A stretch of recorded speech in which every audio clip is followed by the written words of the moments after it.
नमस्कार जन उत्तराखंड में आप सभी का स्वागत है। मैं हूं प्रभात। सबसे पहले हेडलाइंस।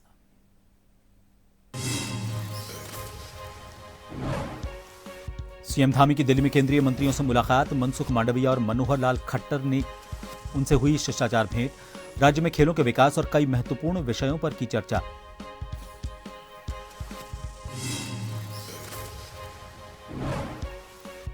राज्य मंत्री देशराज कर्णवाल ने की ब्लॉक अधिकारियों और जनता के साथ बैठक। समस्याओं के उचित समाधान के दिए निर्देश। बोले इसी तरह सभी विभागों में जाकर सुनेंगे फरियाद।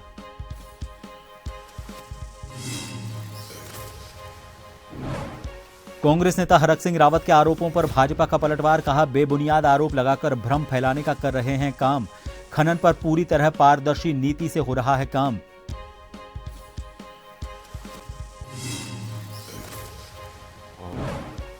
उधम सिंह नगर के बाजपुर के निजी स्कूल को बम से उड़ाने की धमकी।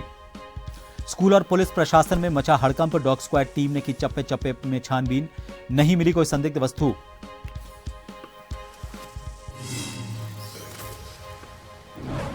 और मैदानी इलाकों से लेकर पहाड़ी इलाकों तक बाघ का आतंक। वन विभाग से पिंजरे लगाने की मांग को लेकर दिया प्रार्थना पत्र। अछरौन गांव में मूवमेंट से दहशत। वन विभाग टीम कर रही गश्त।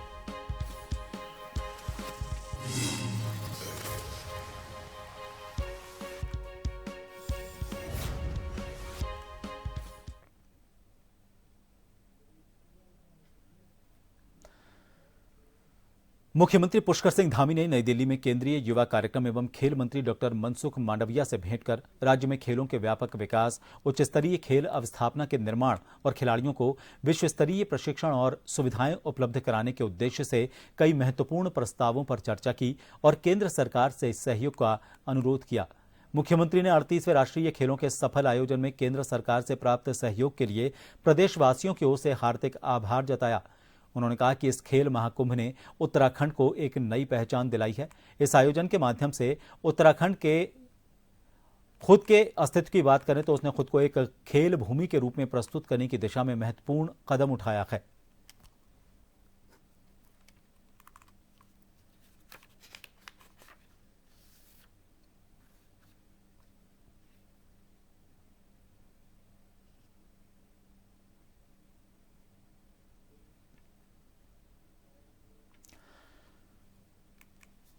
उत्तराखंड से ही खबर है, आपको बता दें नारसन ब्लॉक परिसर में आज उत्तराखंड के मुख्यमंत्री पुष्कर सिंह धामी ने नई दिल्ली में केंद्रीय विद्युत मंत्री मनोहर लाल खट्टर से मुलाकात की और राज्य के लिए महत्वपूर्ण विषयों पर चर्चा की। मुख्यमंत्री ने ऋषिकेश, हरिद्वार और अन्य तीर्थ क्षेत्रों में आगामी कुंभ 2027 को ध्यान में रखते हुए बुनियादी ढांचे के विकास और आवास योजनाओं से जुड़े विषयों पर केंद्र सरकार से सहयोग का अनुरोध किया।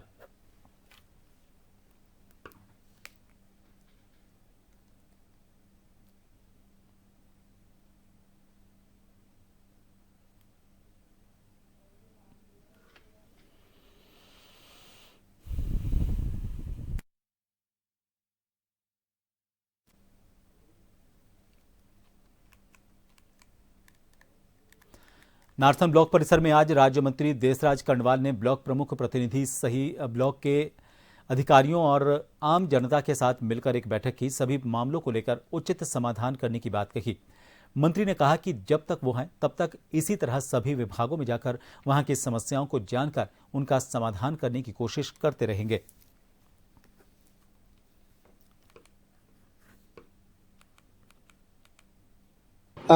देश के यशस्वी प्रधानमंत्री नरेंद्र मोदी जी के मार्गदर्शन में प्रदेश के यशस्वी मुख्यमंत्री श्री पुष्कर सिंह धामी जी ने मुझे निर्देश दिए हैं कि बाबा साहब भीमराव अंबेडकर जी के नाम पर बहुउद्देशीय शिविर लगाए जाएं और हर गांव में क्योंकि फर्स्ट फेज़ में हमने 3 विधानसभा ली है, झबरेड़ा, भगवानपुर और जवालापुर।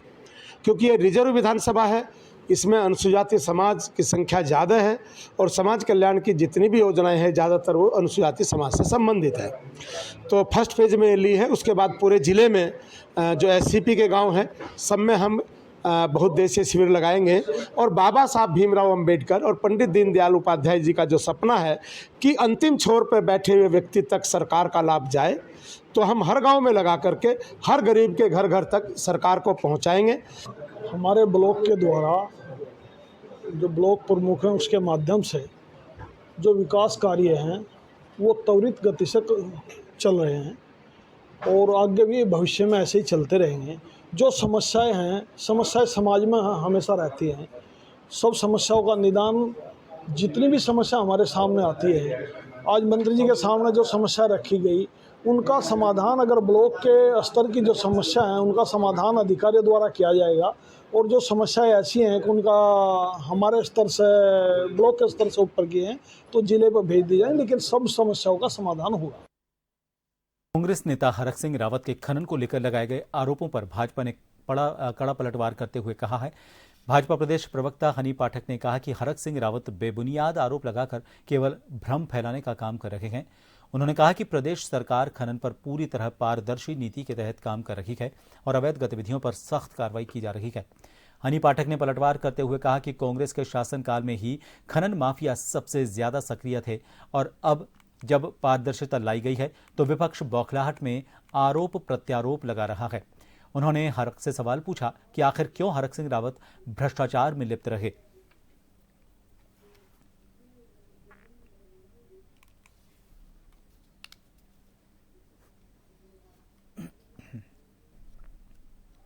देखिए, ऐसा है, हरक सिंह रावत जी मुझे इस समय एकदम फ्रस्ट्रेटेड नजर आ रहे हैं, क्योंकि माननीय हरीश रावत जी ने भी उनको कांग्रेस से बिल्कुल दरकिनार कर रखा है और उनकी नाराजगी शुरू में ही जब वो कांग्रेस में जा रहे थे तो देखने को मिल गई थी। दूसरी बात, अगर हरक सिंह रावत जी को इतना ही ज्यादा कॉन्फिडेंस है तो वो उस समय भ्रष्टाचार में लिप्त क्यों पाए गए, उसका जवाब दें हरक सिंह रावत। मैं खुला चैलेंज आपके चैनल के माध्यम से हरक सिंह रावत जी को देती हूँ कि जिस प्रकार हमारे प्रदेश महेंद्र भट्ट जी ने उनको कहा है कि कोर्ट जाके इस आरोप को सिद्ध करके दिखाए, तो निश्चित तौर पर मेरा भी यही मानना है कि कोर्ट जाए और उस आरोप को सिद्ध करके दिखाए। और वो अगर इतने दूध के दूल्हे थे तो उन्होंने खनन माफियाओं वालों से पैसे क्यों लिए? सीधी सी बात है कि लगता है उनका कमीशन वहां से जाता था। झबरेड़ा थाना क्षेत्र के सुसाड़ी गांव के जंगलों में अवैध मिट्टी खनन का खेल थमने का नाम नहीं ले रहा। जहां एक तरफ संबंधित अधिकारी अवैध खनन पर लगाम लगाने का दावा करते रहते हैं, वहीं खनन माफिया बेरोक-टोक धरती का सीना चीरकर चांदी कूटने में मशगूल हैं। लखनौता पुलिस चौकी क्षेत्र में खनन माफिया अवैध तरीके से मिट्टी निकालकर पर्यावरण को भारी नुकसान पहुंचा रहे हैं। जहां एक तरफ अवैध खनन से राज्य सरकार को राजस्व का नुकसान हो रहा है, वहीं स्थानीय किसान भी अवैध खनन को लेकर बेहद परेशान हैं।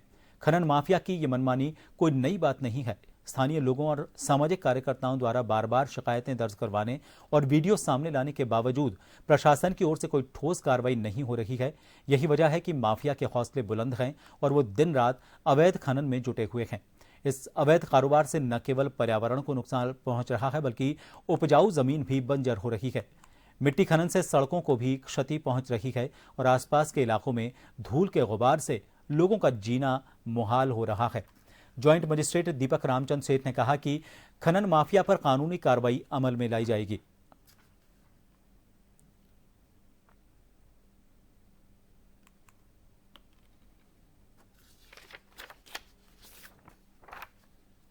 बहुत नुकसान है, बहुत। एक दिन रात को हम ही बाड़ बचे, हम ट्रक के नीचे आ गए थे, हाईवे भी चल रहे थे वहाँ, और हमारी टोल पर एक दिन बदमाश भी आ गए थे, फिर पुलिस भी गई थी, लेकिन यह जो पुलिस है यही मिलकर काम करवा रही है। अवैध खनन, एक दिन बहुत आदमी गिरने से बचे। अभी बारिश में कम से कम 50 आदमी की वीडियो हमारे पास जो वहाँ एक्सीडेंट हुए गिरे लोग। मिट्टी पड़ी थी रोड पर और बहुत ही ज़्यादा तरीके से हो रहा। जितने भी चौराहे पर नए नए खनन है, बैल देख लो, परसों तरसों की मिट्टी पड़ी चौराहे पे, लखनऊ चौराहा या चौक के बराबर में। मेरे खेत के बराबर में भराव करा जा रहा है। मैं बार बार देख रहा हूँ, रात को हम बाहर से ट्रैक्टर, और वहीं पर मेरा बोरिंग है, मेरा बोरिंग भी खनन माफिया उन्होंने तोड़ दिया। और जब मैंने उन्हें कहा भी बाइक से क्यों कर रहे हो, तो मुझे धमकाया उन्होंने। और मैं पुलिस चौकी से 100 मीटर दूर जब मैं पुलिस के पास गया, पुलिस वहाँ तक आई भी नहीं और आकर के उन्हें कुछ भी नहीं किया। उन्होंने मुझे डराया धमकाया। फिर मैं उनसे बस बुझा के जब पुलिस के पास आया, पुलिस ने के वहाँ पुलिस वाले गए और गए के उनके कुछ नहीं कहा उन्होंने। मुझे भी आपके माध्यम से ही पता चल रहा है, तो उसकी कार्रवाई करेंगे हम। तो आप, इससे पहले तो पता नहीं मुझे। नहीं, इसमें देवबंद रोड से क्या मैं दिखवाता हूँ, दिखवाने के बाद ही उसको क्या था, किस कई निजी भूमि में कह रहा है कि नहर पे सड़क का किनारा है, तो मैं उसको दिखवा के उसके बाद कार्रवाई करेंगे। अल्मोड़ा जिले के विकासखंड द्वारा हाट में बीते दिनों पंचायत चुनाव में हुई घटना के विरोध में कांग्रेस अध्यक्ष करण माहरा, अल्मोड़ा विधायक मनोज तिवारी के नेतृत्व में कांग्रेस कार्यकर्ताओं ने तहसील परिषद द्वारा हाट में सांकेतिक धरना प्रदर्शन किया। प्रदेश की धामी और पुलिस प्रशासन के खिलाफ जमकर विरोध प्रदर्शन किया। कांग्रेस अध्यक्ष करण माहरा ने कहा कि आज तक अपराधियों के खिलाफ कोई कार्रवाई नहीं की गई, जबकि कांग्रेस की निर्वाचित प्रत्याशी की एफआईआर 3 दिन बाद लिखी गई। वक्ताओं ने पुलिस की कार्यशैली पर नाराजगी जताई। धरने के बाद एसडीएम सुनील कुमार के माध्यम से राज्यपाल को ज्ञापन भेजा गया। अल्मोड़ा विधायक मनोज तिवारी ने कहा कि सरकारें बदलती रहती हैं, अधिकारियों और कर्मचारियों को पारदर्शिता के साथ काम करना चाहिए।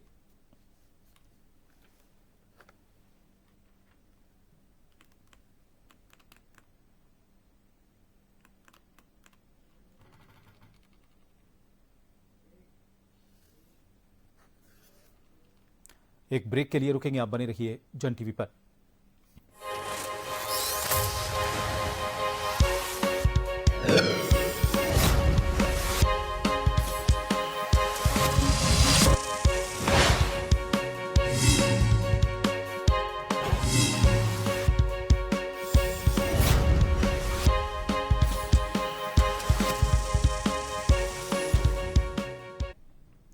ब्रेक के बाद एक बार फिर आप सभी का स्वागत है। जनपद उधम सिंह नगर के काशीपुर के निजी स्कूल में हुए गोलीकांड के बाद अब जनपद के बाजपुर के निजी स्कूल को स्कूली छात्र ने बम से उड़ाने की झूठी धमकी दे डाली। स्कूल को बम से उड़ाने की धमकी के बाद पुलिस ने तलाशी अभियान चलाया। इसके बाद स्कूल का निरीक्षण किया। वहीं डॉग स्क्वाड की टीम ने भी चप्पे चप्पे में छानबीन की, लेकिन किसी तरह का कोई खतरा नहीं मिला। आपको बता दें कि बाजपुर के नैनीताल रोड पर एक स्कूल की वेबसाइट पर अज्ञात व्यक्ति ने स्कूल को बम से उड़ाने की धमकी दी। स्कूल को बम से उड़ाने की धमकी मिलने के बाद स्कूल प्रबंधन ने घटना की जानकारी तुरंत बाजपुर कोतवाली पुलिस को दी।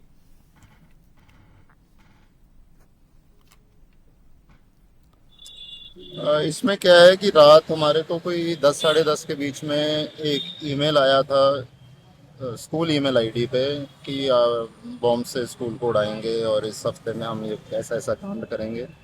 फिर वो उन्होंने इंस्टा पे भी डाला, इंस्टा आईडी पे भी डाला स्कूल की। तो जब हमने उसकी पूरी तहकीकात रात से ही शुरू कर दी थी तो हमें पता लगा कि ये हमारे ही स्कूल का बच्चा है जिसने ये बदमाशी करी है। क्योंकि स्कूल में इम्तिहान चल रहे हैं, उसने पढ़ाई करी नहीं, तो उसने कहा कि यार किसी तरीके से स्कूल की छुट्टी हो जाए। तो उसने इस तरीके से ये करने की कोशिश करी है। बच्चे और पेरेंट्स सुबह से घबराए हुए हैं क्योंकि एक तो एग्ज़ाम भी चल रहे हैं और ऐसा कोई बॉम्ब थ्रेट, क्योंकि सुबह 6 बजे बॉम्ब स्क्वाड भी आया था पूरा स्कूल की, उन्होंने भी डॉग स्क्वाड के साथ पूरा चेकिंग करी थी। अब जो है इसमें हमने क्योंकि इतनी बड़ी घटना है तो हमने इसकी तहरीर यहाँ पे थाने में दी है कि बच्चे का हमें पता लग गया है, तो हम जो है वो बच्चे को अब स्कूल में तो रखेंगे नहीं, तो उसके खिलाफ हमने यहाँ पे थाने में तहरीर दी। ये कल 21 तारीख को रात करीब 11:15 बजे श्री हरमिंदर बरार हैं, मैनेजिंग डायरेक्टर रिवरडेल स्कूल जो काला डूंगरी रोड बाजपुर में स्थित है, उनके वेबसाइट पे किसी अज्ञात व्यक्ति के द्वारा आज स्कूल को बम से उड़ाने की धमकी दी गई थी। रात्रि का समय था। इस पर मेरे द्वारा वरिष्ठ पुलिस अधीक्षक महोदय को अवगत कराया गया और उन्होंने वहाँ से आज सुबह जो है बॉम्ब स्क्वाड टीम जो जनपद में तैनात रहता है उसकी टीम को भेजा था और स्थानीय पुलिस की मौजूदगी में स्कूल की एंटी सैबोटाज चेकिंग पूरी तरह संपादित की गई और उसमें कोई ऐसी आपत्तिजनक चीज़ या वस्तु स्कूल के अंदर नहीं बरामद हुई है। एहतियात के तौर पे स्कूल में कुछ पुलिसकर्मी नियुक्त कर दिए गए हैं, बाकी हो सकता है। स्याना चट्टी में बनी कृत्रिम झील को खोलने के प्रयास निरंतर जारी हैं। झील के एक हिस्से को खोलने के लिए पीडब्ल्यूडी, एसडीआरएफ, सिंचाई विभाग और अन्य संबंधित एजेंसियां जुटी हुई हैं। मुख्यमंत्री पुष्कर सिंह धामी ने सचिव आपदा प्रबंधन एवं पुनर्वास विनोद कुमार सुमन को स्याना चट्टी में बनी झील से जल निकासी के लिए जिला प्रशासन के साथ समन्वय स्थापित करते हुए चैनलाइजेशन करने के लिए समुचित कदम उठाने के निर्देश दिए हैं। साथ ही उन्होंने स्थानीय लोगों की सुरक्षा सुनिश्चित करने के लिए प्रभावी और सभी एहतियाती कदम उठाने को कहा है। मुख्यमंत्री ने सुरक्षित जगहों में ठहराए गए लोगों के साथ ही स्याना चट्टी के निवासियों के लिए भोजन, रसोई गैस और दवाइयों के साथ ही पेट्रोल और डीजल के साथ अन्य आवश्यक वस्तुओं की उपलब्धता सुनिश्चित करने के निर्देश दिए। सचिव आपदा प्रबंधन और पुनर्वास विनोद कुमार सुमन ने कहा कि वर्तमान में नदी के एक हिस्से से पानी की निकासी हो रही है। दलदल होने के कारण चैनलाइजेशन करना अभी संभव नहीं हो पाया है। यमुना वैली के स्याना चट्टी में मलबा आने से निर्मित झील को जल्द से जल्द खोलने के लिए एनडीआरएफ, एसडीआरएफ, पुलिस, आपदा प्रबंधन, पीडब्ल्यूडी की टीमें मौके पर हैं।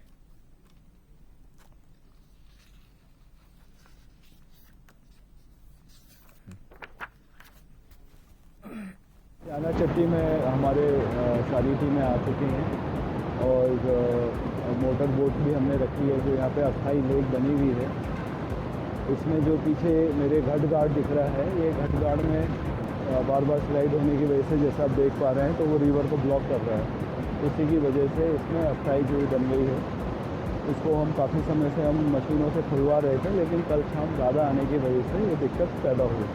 अभी पानी करीब 1 मीटर नीचे हुआ है। हमने अपने तकनीकों का इस्तेमाल करते हुए नदी को खोला है, उसको थोड़ा डिस्चार्ज बढ़ा है उसका, लेकिन अभी थोड़ा समय और लगेगा।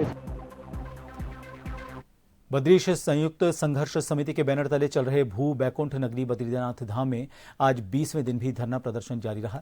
आपको बता दें कि सबसे पहले बद्रीनाथ धाम में चल रहे आंदोलनकारियों ने अराइवल प्लाजा से लेकर संपूर्ण बाजार तक एक जुलूस प्रदर्शन किया। इस दौरान बद्रीनाथ धाम में एक बार फिर से गुस्साए आंदोलनकारियों ने सरकार के खिलाफ और प्रदेश के मुख्यमंत्री के विरोध में जमकर नारेबाजी की। इस दौरान उत्तराखंड क्रांति दल के युवा प्रकोष्ठ के अध्यक्ष आशीष नेगी और साथ ही पैन खंडा संघर्ष समिति के अध्यक्ष भारत सिंह कुंवर और उनके साथ टिहरी जिले के विधायक किशोर उपाध्याय ने बद्रीनाथ धाम में चल रहे आंदोलनकारियों को अपना समर्थन दिया।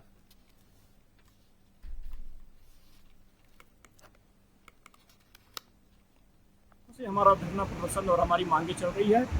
आप पॉजिटिव न्यूज़ें अब आने कुछ शुरू हो गई है। आज हमारे उच्च पदाधिकारियों को माननीय जिलाधिकारी महोदय के माध्यम से जोशीमठ तहसील में वीसी के माध्यम से उन्हें उच्च अधिकारियों के साथ वार्तालाप चल रही है और हमें 29 तारीख को हमारे पदाधिकारी को डेलीगेशन बुलाया गया है सरकार के द्वारा देहरादून में और बहुत संभावना है कि हमारी सारी मांगों पर सहमति बनेगी और यदि सहमति बनती है तो बद्री संघर्ष समिति के द्वारा की तरफ से मैं बहुत बहुत स्वागत और अभिनंदन करूंगा सरकार का यदि सहमति बनती है। यदि केवल आश्वासन पर हमें टाल दिया जाएगा तो बद्रीनाथ के इतिहास का, उत्तराखंड के इतिहास का सबसे उग्र यह आंदोलन होगा। यह अब सरकार को समझना है कि किस प्रकार वो करे, लेकिन अभी तक की जो न्यूज़ है सरकार बिल्कुल सहमति बनाए हुए है और वो हमारी मांगों को जायज मानते हुए इस पर मनन करने के लिए तैयार है। नैनीताल दुग्ध उत्पादक सहकारी संघ लिमिटेड की बोर्ड बैठक आज प्रशासनिक भवन में आयोजित की गई। इसमें कर्मचारियों और दुग्ध उत्पादकों के हितों में कई ऐतिहासिक निर्णय लिए गए। इसके साथ ही प्रोत्साहन के लिए एक विद्यालय के हॉकी खिलाड़ियों को चेक वितरित किए गए। आज नैनीताल दुग्ध उत्पादक सहकारी संघ लिमिटेड की बोर्ड बैठक में 32 बिंदुओं पर महत्वपूर्ण निर्णय लिए गए। बैठक की अध्यक्षता करते हुए नैनीताल दुग्ध संघ अध्यक्ष मुकेश बोरा ने कहा कि बोर्ड बैठक में तय हुआ है कि कारखाने में सरकार से सीधी भर्ती कराई जाएगी और संस्था में संविदा पर कार्यरत कामगारों को प्राथमिकता के आधार पर नियमित करने के लिए प्रस्ताव भेजा जाएगा।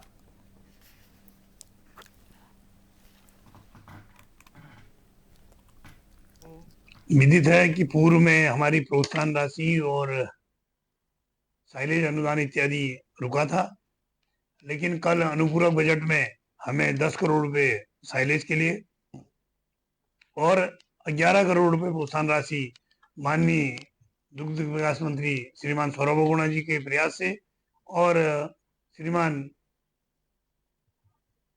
माननीय पुष्कर सिंह धामी जो यशस्वी मुख्यमंत्री हैं उनके आशीर्वाद से हमें प्राप्त हुई है। निश्चित रूप से 52,000 दुग्ध उत्पादकों के हित में सरकार ने बहुत महत्वपूर्ण निर्णय लिया है। मैं उसके लिए अपनी ओर से और अपने जनपद के 29,000 दुग्ध उत्पादकों की ओर से माननीय मंत्री सौरभ बहुगुणा जी का और माननीय मुख्यमंत्री श्रीमान पुष्कर सिंह धामी जी का धन्यवाद ज्ञापित करता हूँ।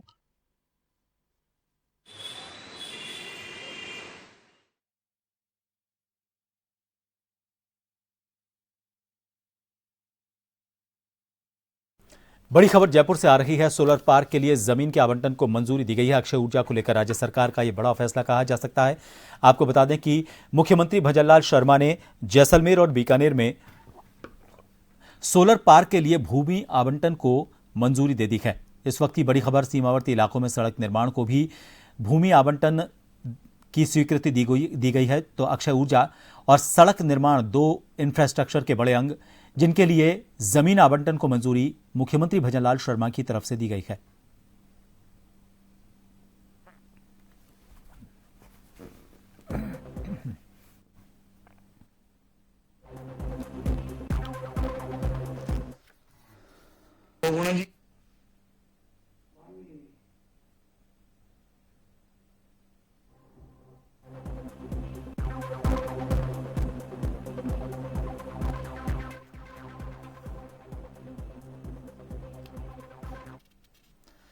उत्तराखंड के प्रसिद्ध जनकवि, साहित्यकार, आंदोलनकारी स्वर्गीय गिरीश चंद्र तिवारी गिरदा की पुण्यतिथि के अवसर पर हर वर्ष की भांति इस वर्ष भी पत्रकार प्रेस क्लब बागेश्वर के तत्वावधान में प्रेस क्लब सभागार में श्रद्धांजलि सभा और परिसर स्थित गिरदा वाटिका में संयुक्त रूप से पौधारोपण किया गया।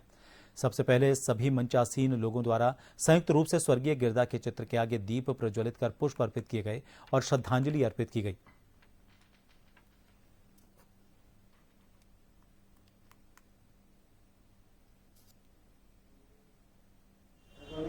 उत्तराखंड के कालजयी जनकवि स्वर्गीय गिरीश तिवारी गिरदा जी की आज पुण्यतिथि के अवसर पर पत्रकार प्रेस क्लब समिति बागेश्वर द्वारा हर साल की तरह इस बार भी प्रेस क्लब सभागार में श्रद्धांजलि सभा का आयोजन किया गया और गिरदा की स्मृति में विभिन्न शोभादार, छायादार और फलदार पौधों का संयुक्त रूप से रोपण किया गया। आज विभिन्न राजनीतिक, सामाजिक और धार्मिक संगठनों से जुड़े लोग और विभिन्न जनप्रतिनिधियों ने शिरकत की इस श्रद्धांजलि सभा में और स्वर्गीय तिवारी जी की जीवनी, उनके कार्यों, कृतियों, उनके योगदान को लेकर अपने अपने विचार व्यक्त किए। पत्रकार प्रेस क्लब समिति द्वारा 2011 से उक्त श्रद्धांजलि सभा और पौधरोपण कार्यक्रम का आयोजन किया जा रहा है और जो प्रथम पुण्यतिथि थी स्वर्गीय गिरदा की, उनकी स्मृति में प्रेस क्लब द्वारा प्रेस क्लब भवन के सामने इस परिसर में एक गिरदा वाटिका का निर्माण किया गया था, जिसमें लगभग 3 दर्जन से अधिक औषधीय पौधों का एक रोपण किया जा चुका है और सभी पौधे जो हैं एक वयस्क रूप ले चुके हैं। लोहाघाट बाराकोट सड़क गलचौड़ा के पास गुलदार के हमले से गंभीर रूप से घायल एक नर हिरन सड़क के किनारे घायल हालत में मिला। बाराकोट की ओर से जा रहे भाजपा नेता दीपक बिष्ट और गोपाल दत्त ओली की नजर जब सड़क किनारे गंभीर रूप से घायल इस हिरण के बच्चे पर पड़ी तो उन्होंने अपनी बाइक रोककर हिरण के बच्चे को बचाने की कोशिश की। दीपक बिष्ट, गोपाल दत्त ओली और शिक्षक राजकिशोर ओली के द्वारा मानवता का परिचय देते हुए घायल हिरण के बच्चे को सुमित कुमार निवासी बनीगांव के वाहन में डालकर लोहाघाट पशु चिकित्सालय पहुंचाया गया। यहां पर डॉक्टर जेपी यादव और डॉक्टर जनकचंद के द्वारा गंभीर रूप से घायल हिरण का इलाज किया गया।